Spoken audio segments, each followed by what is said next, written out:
You are born in an ordinary American city, a quiet working-class suburb where the houses all look the same and the streetlights buzz at night. To parents who believe you will live a normal life, graduate high school, get a decent job, maybe coach Little League on weekends, buy a house, raise a family. No one looks at you as a kid and thinks that one day you will spend 7 years behind bars. Your childhood feels simple and safe. You ride your bike until the streetlights come on. You play Pop Warner football, collect baseball cards, and dream about one day owning your own garage. School is boring but easy. You have friends, a favorite pizza place, and a crush on the girl who sits 2 rows behind you in homeroom. But life rarely moves the way people expect.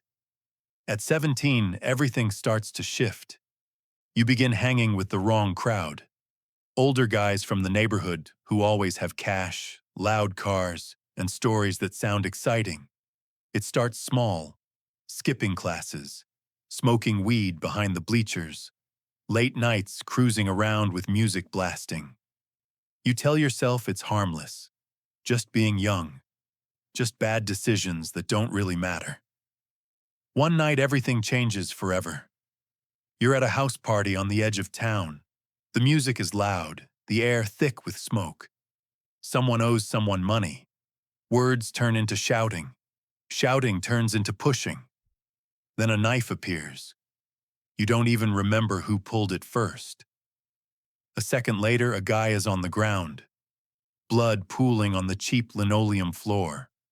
Someone screams. Red and blue lights flash through the windows. Your heart is pounding so hard, you can hear it in your ears. You run out the back door, but the police are already waiting. The arrest feels like a nightmare you can't wake up from. Cold handcuffs cutting into your wrists. The back of the squad car smelling like piss and old coffee. Your mom's voice cracking on the phone when they let you make one call. The trial comes 6 months later. You sit in a cold courtroom under buzzing fluorescent lights while a public defender who barely knows your name tries to save you. Your mother cries silently in the front row. Your father stares at the floor like he's aged 10 years in one day. The judge reads the sentence without emotion. 7 years in state prison. The prison gates close behind you with a heavy metallic clang that echoes in your bones. That sound will live in your head for the next 2,557 days. They put you in county jail first, a holding tank full of chaos. Then the bus ride to state prison. Handcuffed, chained at the waist and ankles, staring out the window at a world you're leaving behind. When you finally arrive, the intake process is humiliating. Strip search, cold shower, orange jumpsuit that smells like industrial detergent. Your new name is now your prison number. Your cell is tiny, concrete walls, a steel bunk bed, a metal toilet with no seat, a small window with bars that looks out onto nothing. The first night you lie there listening to the building breathe, men shouting, doors slamming, guards walking the tier. You don't sleep. Not really. Prison has its own rules, and nobody hands you the rulebook. You learn fast, or you don't survive. Respect is everything. Silence is smarter than talking. Trust is a luxury you can't afford. The days blur into one long gray loop. 5:30 a.m. count. Breakfast that tastes like wet cardboard and regret.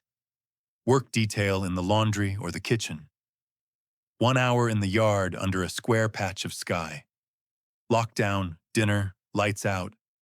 Time moves differently here. A week feels like a month. A year disappears like smoke. You watch the other men. Some are loud and angry, covered in tattoos that tell their whole life story. Some are already broken and stare at the walls like they're waiting to die. Some act like this place is the only home they've ever known. You swear to yourself you will never become like them. but prison changes everyone. Your first fight comes in week 3. In the yard, a guy twice your size shoulder checks you hard and whispers something filthy about your mother. You know if you back down, the whole prison will smell weakness. So you swing first, knuckles split, blood on the concrete, guards yelling, the taste of iron in your mouth. After that day, people stop testing you. They start calling you by your last name with a nod of respect. Months turn into years. You lift weights until your muscles burn and your mind goes quiet. You read every book the prison library will let you have. Self-help, history, even novels you never would have touched on the outside. You learn how to control the rage that now lives inside your chest, like a second heartbeat. Some nights you lie awake on that thin mattress, staring at the cracks in the ceiling, and remember the smell of your mother's Sunday dinners, the sound of rain on the roof of your old bedroom, the way that girl from high school used to laugh at your stupid jokes. You miss everything, even the things you used to complain about. Birthdays pass, Thanksgiving passes, Christmas passes. The Super Bowl happens without you. The world outside keeps spinning, new phones, new wars, new memes, while you stay frozen in time. You start counting the years by winters, by how many times the yard turns white with snow and how many times it melts again. Eventually, something deep inside you begins to shift. The anger that once kept you alive starts to feel heavy. You stop thinking only about surviving today. You start thinking about the man you want to be when those gates finally open. 7 years later, a guard calls your name over the intercom. Your heart stops for a second. You walk down the long hallway you know by heart, carrying a small cardboard box with everything you own. A few letters, some photos, a stack of certificates from prison programs.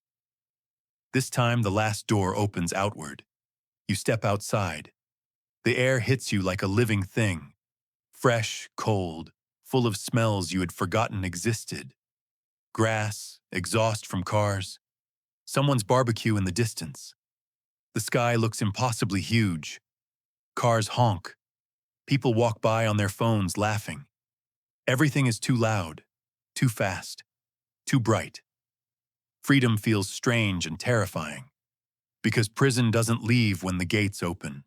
It stays with you in the way you still scan every face on the street, in the way you wake up at 5:30 a.m., even though no one is counting you, in the way your hands still clench when someone stands too close behind you in line, in the way employers look at your record and suddenly "will call you" turns into silence. You realize something important. Prison was never just a place.